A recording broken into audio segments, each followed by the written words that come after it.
Hello everyone. आज इस video में हम फिजिक्स के कुछ क्वेश्चंस देखेंगे जो रेलवे के अलग अलग एग्ज़ाम्स में आए हुए हैं। देखिए, एक छोटी सी बात आप मेरी सुन लीजिए वीडियो शुरू करने से पहले। मेरा वीडियो बनाने का मकसद साइंस को कभी भी वन बाय वन क्वेश्चन पढ़ाकर काम ख़त्म करना नहीं है। मैं आपको विद कंसेप्ट समझाना चाहता हूँ, हर एक चीज़ को थोड़ा एक्सप्लेन करना चाहता हूँ।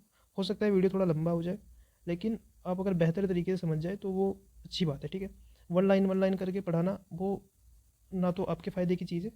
ठीक है, तो देखिए, हम देखेंगे जो गति के नियम हैं न्यूटन के, उनके बारे में क्वेश्चंस भी काफ़ी आते हैं एग्जाम्स में, तो उन्हीं को डिस्कस करेंगे। पहले पहले थोड़ा देख लेते हैं जो न्यूटन के गति के नियम है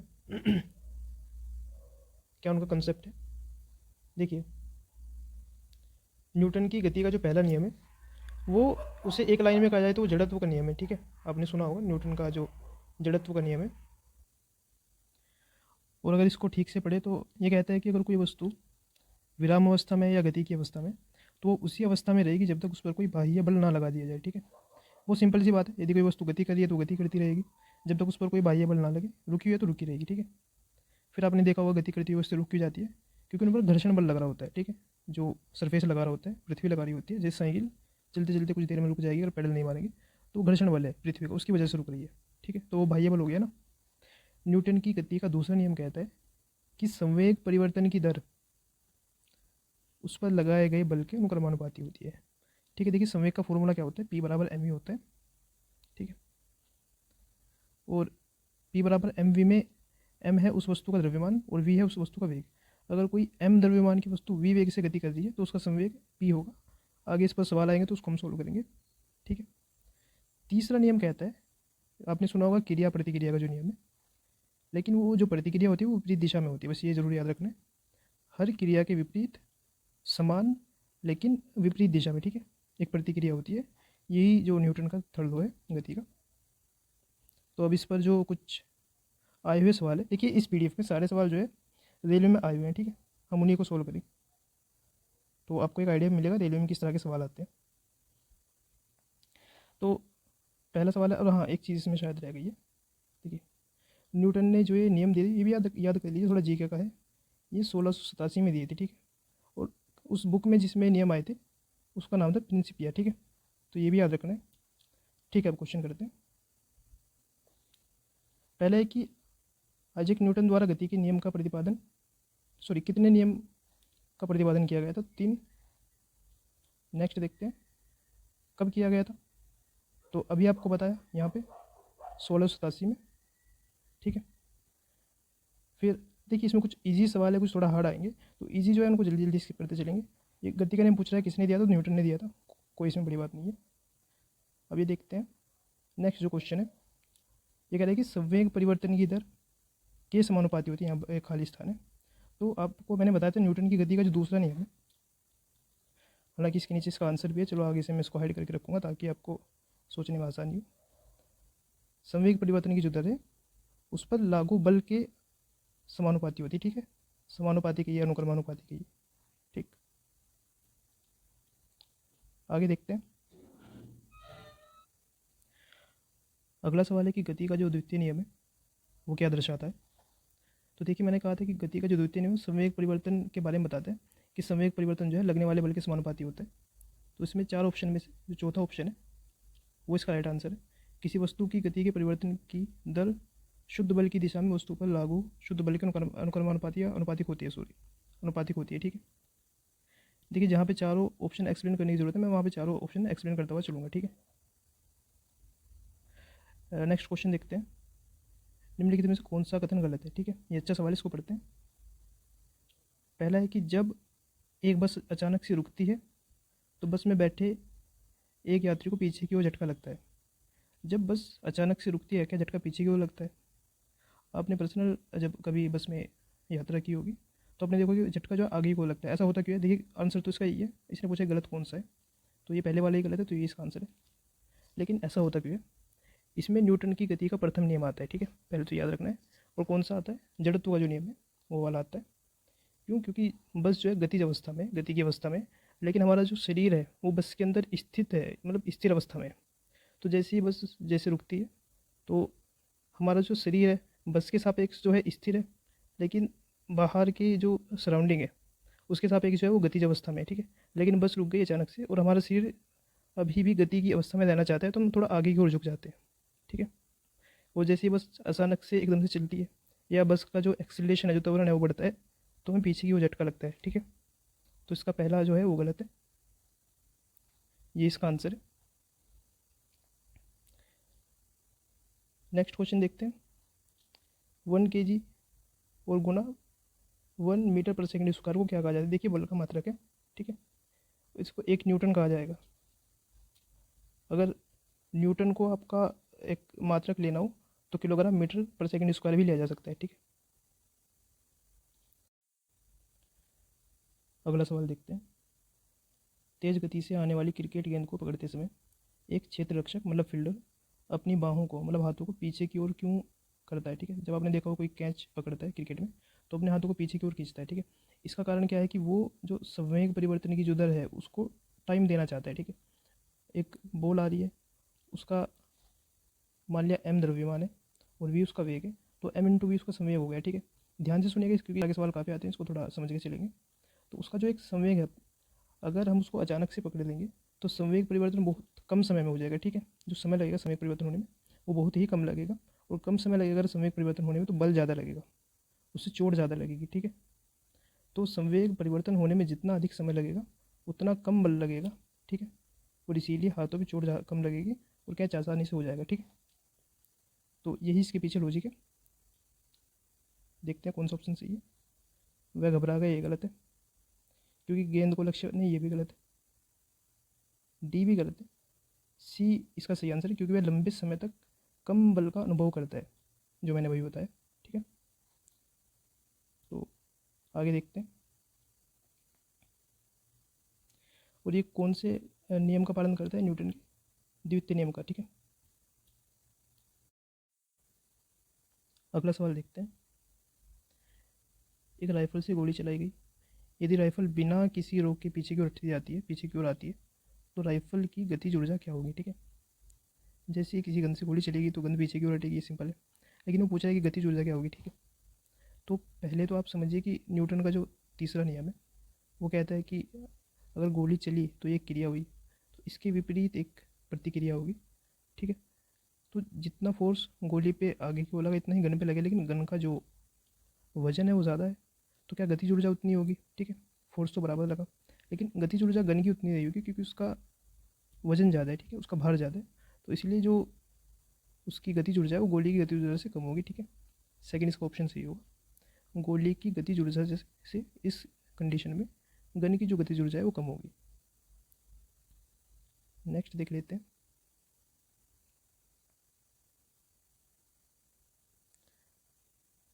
नेक्स्ट है कि द्रव्यमान और त्वरण के गुणनफल को, देखिए द्रव्यमान क्या होता है m, और त्वरण को कहते हैं a। तो m गुना a किसका फॉर्मूला बन जाता है, f का, बल का, ठीक है। आंसर हो गया डी। अगला सवाल देखते हैं। निम्नलिखित में से कौन सा उदाहरण न्यूटन की गति विषयक तृतीय नियम की व्याख्या करता है, ठीक है। तो पूछ रहा है इनमें से कौन सा ऐसा उदाहरण है जो न्यूटन के तीसरे नियम की मतलब क्रिया प्रतिक्रिया का जो नियम है उसकी व्याख्या कर रहा है। तो रॉकेट को लॉन्च करना, क्या ये है। बस के अचानक चलने पर यात्रियों का पीछे की ओर झटका लगता है, ये फर्स्ट नियम है, ठीक है, जड़त्व का नियम है। जब हम पैडल चलाना बंद करते हैं तो साइकिल धीमे होना शुरू हो जाती है, नहीं ये भी नहीं है। तेज गति से आती हुई क्रिकेट की गेंद को पकड़ते समय क्षेत्र रक्षक ये संवेग वाला है, ठीक है। अभी मैंने समझाया था, तो ना तो ये ना ये ना ये है। रॉकेट लॉन्च करना है, क्यों, क्योंकि जैसे रॉकेट जो होता है उसमें से पीछे की ओर गैसें निकलती है, ईंधन निकलता है, जो भी होता है वो फ्यूल पीछे की ओर, और वो उसको आगे की ओर धक्का देते हैं, ठीक है। तो रॉकेट लॉन्च करने में न्यूटन की गति का जो तीसरा नियम है उसका इस्तेमाल होता है, ठीक है।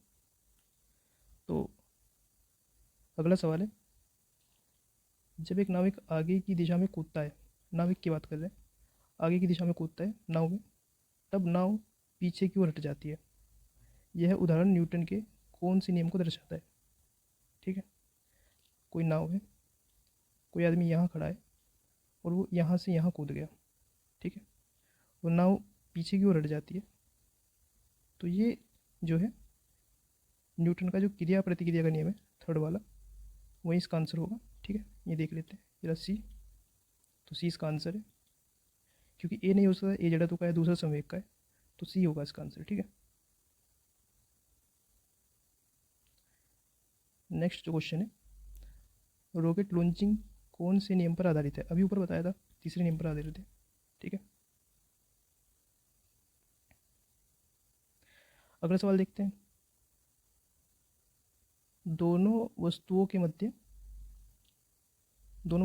का बल हमेशा बराबर और विपरीत होता है। ठीक है, यह विचार न्यूटन के, ये तीसरा नियम है। फिर से एक बार बार एक ही सवाल आ रहा है, क्योंकि ये सब आए हुए सवाल है, प्रीवियस ईयर सवाल है, तो इसमें एक एक क्वेश्चन डाला हुआ है। ठीक है, अब अगला देख लेते हैं।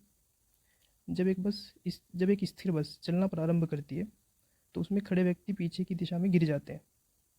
ये मैंने क्या बताया था, इस तरह के जो नियम, इस तरह की जो घटनाएं होती है, वो न्यूटन के प्रथम नियम के कारण होती है। ठीक है, जड़त्व के नियम के कारण होती है। फिर से बता रहा हूँ ऐसा क्यों होता है।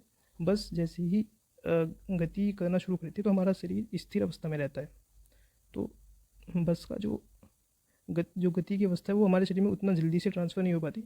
हमारे जो पैर है वो गति की अवस्था में आ जाते हैं, लेकिन ऊपर का जो हिस्सा है वो गति की अवस्था में उतनी जल्दी नहीं आ पाता। ये काम कुछ मिली सेकेंड में होता है। ठीक है, इसलिए हमारा जो ऊपर का हिस्सा है शरीर का, वो पीछे की ओर झुक जाता है। ठीक है, तो ये न्यूटन का प्रथम नियम है, जड़त्व का नियम जिसको कहते हैं। ठीक है, अगला सवाल देखते हैं।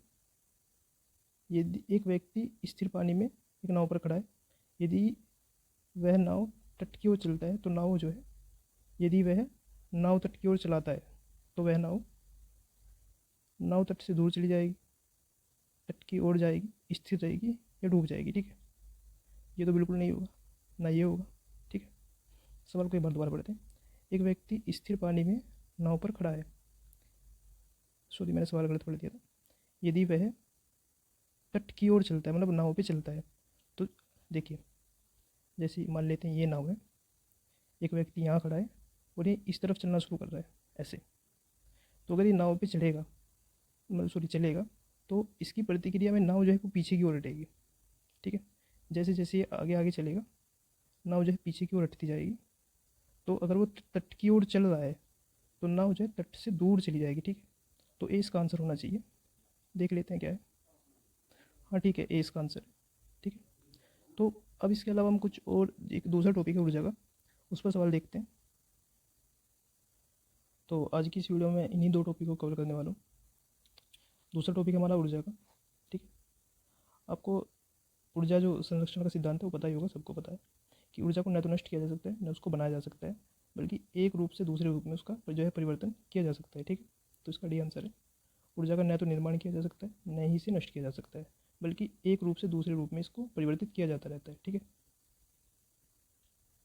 और इससे काफ़ी सवाल आते हैं, काफ़ी अच्छा टॉपिक भी है, इससे न्यूमेरिकल भी आते हैं। ठीक है, उसको भी हम बाद में देखेंगे, कुछ न्यूमेरिकल्स देखेंगे इस जो है ऊर्जा पे। ठीक है, एक चीज़ आपको और याद रखनी है, ऊर्जा को जो मात्रक है जूल होता है, जूल को जे से दर्शाते हैं। तो ये सवाल देखते हैं। ऊर्जा को न तो उत्पन्न की जा सकती है, न ही नष्ट किया जा सकता है, लेकिन इसे एक रूप से दूसरे रूप में परिवर्तित किया जा सकता है। ठीक है, इसको क्या कहा जाता है? ऊर्जा संरक्षण का नियम है, वही जो ऊपर वाला सवाल था उसका थोड़ा बदल के दे दिया। नेक्स्ट जो क्वेश्चन है, यदि वायु प्रतिरोध को नगण्य मान ले, मतलब ऐसा मान ले कि वायु प्रतिरोध नहीं है, स्पेस की बात करें या छोड़िए पृथ्वी की, तो मुक्त रूप से गिरते हुए पिंड की स्थिति ऊर्जा और गतिज ऊर्जा का योग क्या होगा? ठीक है, बहुत थोड़ा ध्यान से समझने की बात है। देखो, थोड़ा प्लान कर लेते हैं पेपर को, थोड़ा जूम कर लेते हैं। जैसे मान लेते हैं ये धरातल है, ये पृथ्वी है यहाँ पे। ठीक है, किसी पिंड को हमने यहाँ पे ऐसे ऊपर उठाया, यहाँ से यहाँ ले गए, यहाँ आ गया ये। ठीक है, तो ये धरातल है और कोई पिंड हमने ऊपर उठाया, यहाँ आ गया। तो इसकी स्थिति के कारण, क्योंकि ये पृथ्वी से हमने ऊपर उठा दिया, तो इसकी स्थिति के कारण जो इसमें ऊर्जा आ गई उसको बोलेंगे हम स्थितिज ऊर्जा। ठीक है, अब जैसे ही हम इसको छोड़ देंगे तो ये नीचे गिरेगा, तो जो स्थितिज ऊर्जा है वो गतिज ऊर्जा में बदलेगी। ठीक है, तो जैसे ही नीचे आता जाएगा, गति बढ़ती जाएगी, या फिर ऐसा कह लीजिए गतिज ऊर्जा बढ़ती जाएगी, और स्थितिज ऊर्जा जैसे जैसे नीचे आता जाएगा घटती जाएगी। ठीक है, तो नीचे आने पे स्थितिज ऊर्जा घटती जाएगी, लेकिन गति बढ़ती जाएगी तो गतिज ऊर्जा बढ़ती जाएगी। अगर किसी भी बिंदु पर, ठीक है, ये यहाँ था और ये यहाँ तक गिरा, मान लेते हैं यहाँ है अभी, तो इसमें यहाँ कुछ जो है स्थितिज ऊर्जा भी है, कुछ इसमें गतिज ऊर्जा भी है। तो इनका दोनों का जोड़ जो यहाँ पे होगा वो, और अगर यहाँ पे जोड़ेंगे दोनों का जोड़, वो दोनों इक्वल होंगे, ठीक है। अगर यहाँ पे पी था, ठीक, अभी आराम समझा देता हूँ। किसी भी बिंदु पर जो वस्तु गिर रही है उसकी स्थितिज ऊर्जा और गतिज ऊर्जा दोनों का जोड़ बराबर होता है। क्यों? क्योंकि जितनी स्थितिज ऊर्जा जितनी घट रही है उतनी ही गतिज ऊर्जा बढ़ रही है, ठीक है। एक रूप से दूसरे रूप में ट्रांसफर ही तो हो रही है, तो दोनों का योग बराबर ही रहेगा किसी भी बिंदु पर जब कोई वस्तु ऊपर से नीचे तक गिर रही है। तो अब देखते हैं सवाल को। यही इसमें कह रहा था कि कोई वस्तु गिर रही है तो उसकी स्थितिज ऊर्जा और गतिज ऊर्जा का जो योग है वो क्या होगा, स्थिर रहेगा, ठीक है। अगला सवाल देखते हैं। ये एक्सप्लेनेशन भी आपको लगता है कि आपको नहीं पढ़ना तो आप रोक के यहाँ पे पढ़ सकते हैं किसी भी सवाल में, ठीक है। तो यह है कि जब आप एक रबर बैंड को खींचते हैं तो हस्तांतरित ऊर्जा किस ऊर्जा में परिवर्तित हो जाती है, ठीक है।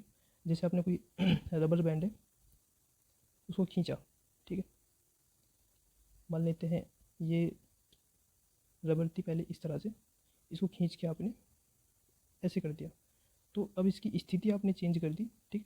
तो ये जो ऊर्जा इसमें आ गई है उसको या तो यांत्रिक ऊर्जा या स्थिति ऊर्जा, दोनों में से कुछ ही बोल सकते हैं, ठीक है। तो इस ऊर्जा को क्या बोलेंगे, स्थिति ऊर्जा, क्योंकि वो उसकी स्थिति के कारण आई है, ठीक है। यांत्रिक ऊर्जा में गतिज ऊर्जा भी आती है, खाली स्थिति ऊर्जा नहीं आती। यांत्रिक ऊर्जा में दोनों का जोड़ होता है, ठीक है, स्थितिज का भी और गतिज का भी। अगला सवाल देखते हैं। देखिए मैंने शुरू में बता दिया कि स्थिति ऊर्जा का जो मात्रक है, कोई भी ऊर्जा हो, स्थितिज हो या गतिज हो, उनका मात्रक हमेशा जूल ही होता है।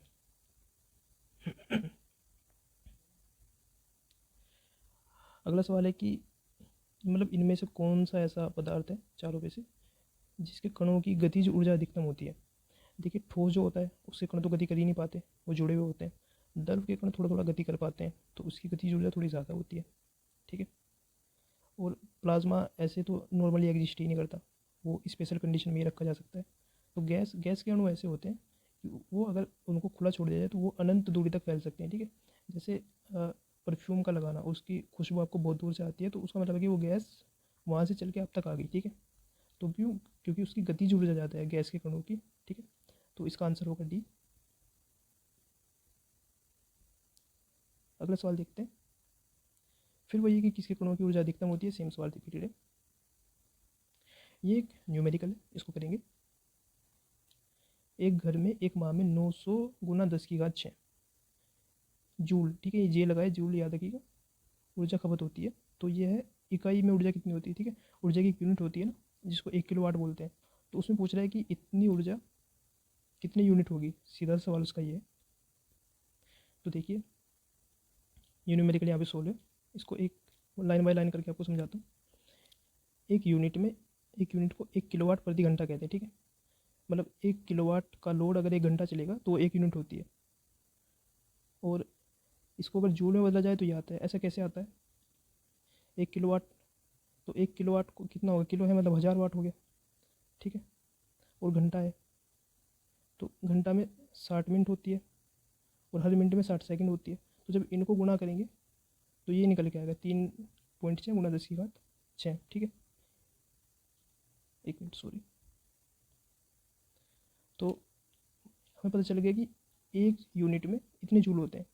तो अब हम इसको जो हमारे ऊपर मान दिया हुआ है इसको जूल में बदलने के लिए, सॉरी यूनिट में बदलने के लिए, वो जूल में है, इससे डिवाइड कर देंगे 3.6 गुणा 10⁻6 से, तो आंसर आ जाएगा 250 यूनिट, ठीक है।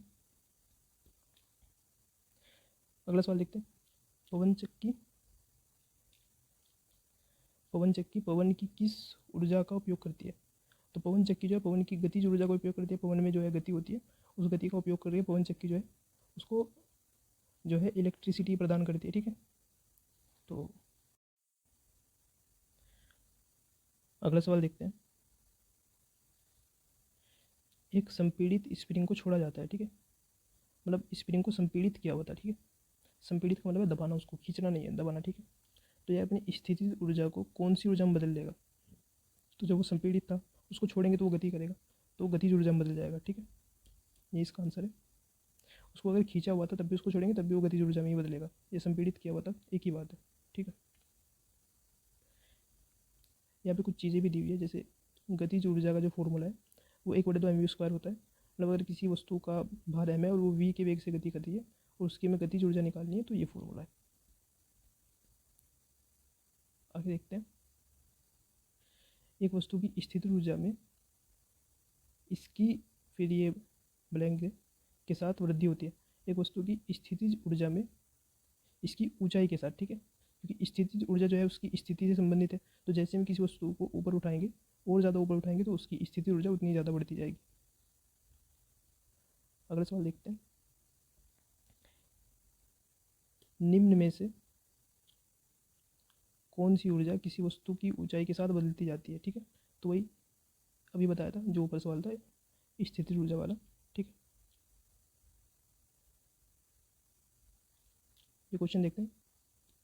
किसी वस्तु द्वारा अपनी स्थिति या आकार लेने की वजह से लगने वाली ऊर्जा को उसकी स्थितिज ऊर्जा कहते हैं। ठीक है, एक ही पॉइंट पे बार बार एक ही सवाल आ रहा है, थोड़ा आगे स्क्रॉल करते हैं इसको। अगला जो सवाल है, किन गतिविधियों में से स्थितिज ऊर्जा को गतिज ऊर्जा में बदला गया। मतलब इन जो चार ऑप्शन है, किस एक्टिविटी में ऐसा हुआ है कि स्थितिज ऊर्जा से गतिज ऊर्जा में बदला गया है। तो देख लेते हैं। एक पटाखे का विस्फोट करना हो सकता है, लेकिन आगे देखते हैं। एक टॉर्च को ऑन करना, नहीं टॉर्च को ऑन करेंगे तो वो तो रासायनिक ऊर्जा में बदलेगी। एक टॉर्च को ऑफ करना, नहीं ये भी नहीं है। एक पेंडुलम का झूलना, तो इसमें मेरे हिसाब से ए होना चाहिए, क्योंकि जब पटाखा जब नहीं सॉरी पटाखे में जो है स्थितिज ऊर्जा नहीं होती है, तो ये भी नहीं हो सकता, क्योंकि वो तो एक स्थिर होता है ना। पटाखे में जो होती है वो रासायनिक ऊर्जा होती है। रासायनिक ऊर्जा गतिज ऊर्जा में बदलती है। गतिज में क्योंकि उसमें जो पदार्थ होते हैं वो गति करते हैं जब पटाखा फटता है। ठीक है, तो इसका आंसर डी होना चाहिए। पेंडुलम जो होता है स्थिर अवस्था में होता है, तो जैसे ही उसको चलाते हैं तो गति की अवस्था में चला जाता है।